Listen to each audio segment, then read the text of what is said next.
Try it again. Try it again. We got this. Good thing no one walking by. Like, what the hell are these kids doing? So I know a lot of you are catch release anglers like me.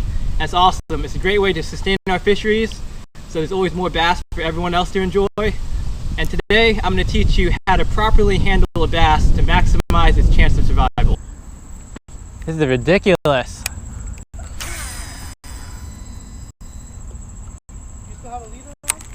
Yeah, I have a short leader.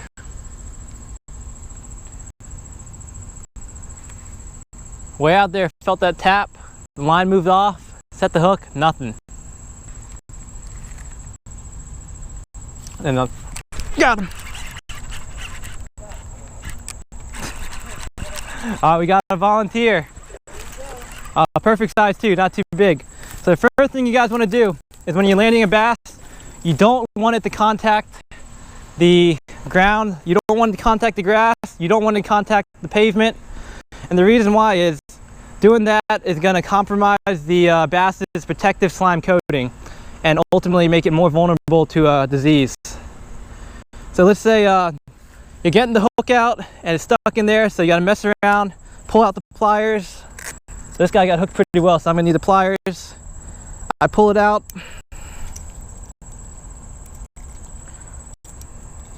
Taking me a second. All right, so get it out. So now it's been like 30 seconds. And say this is a hog that's 5 pounds and you want a picture.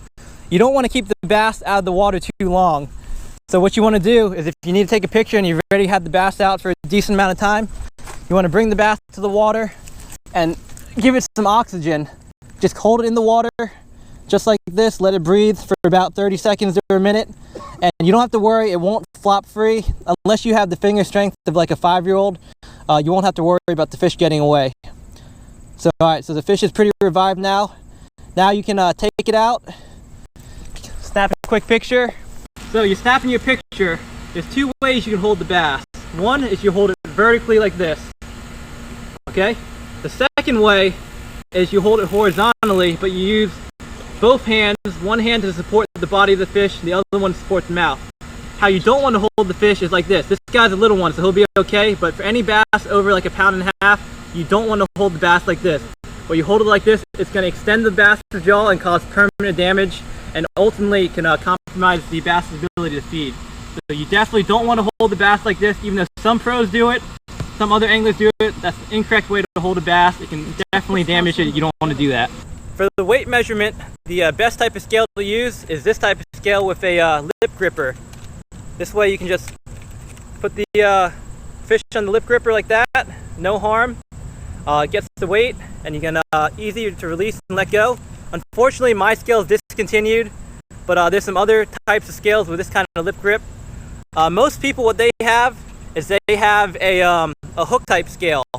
And for the hook type scale, I see a lot of anglers do that's incorrect is they'll hook the bass through the gills and weigh it like that. You don't ever want to mess with the bass's gills because if you even nick it at all, it can cause damage and ultimately cause the bass to die from not being able to breathe. So what you want to do for a hook type scale is you want to poke a hole with the scale through the top part of the mouth right here, through this thin skin layer. If you ever watch John B. Fish in the Midwest use his scale, that's exactly what he does. He does the proper technique, poking a hole through the lip right there. And a good tip is you want to sharpen that hook with a file to make it more easily to poke that hole. Lastly, when you're releasing the fish, you don't want to throw it up 20 feet in the air, and I've actually seen people do that, flopping on the ground, flopping on the water. Just like if you fell off a bridge or something and belly flopped, you'd probably die. So for the fish, you just want to gently release it, let it go, let it swim off, and that's the best thing you can do to maximize the fish's chance of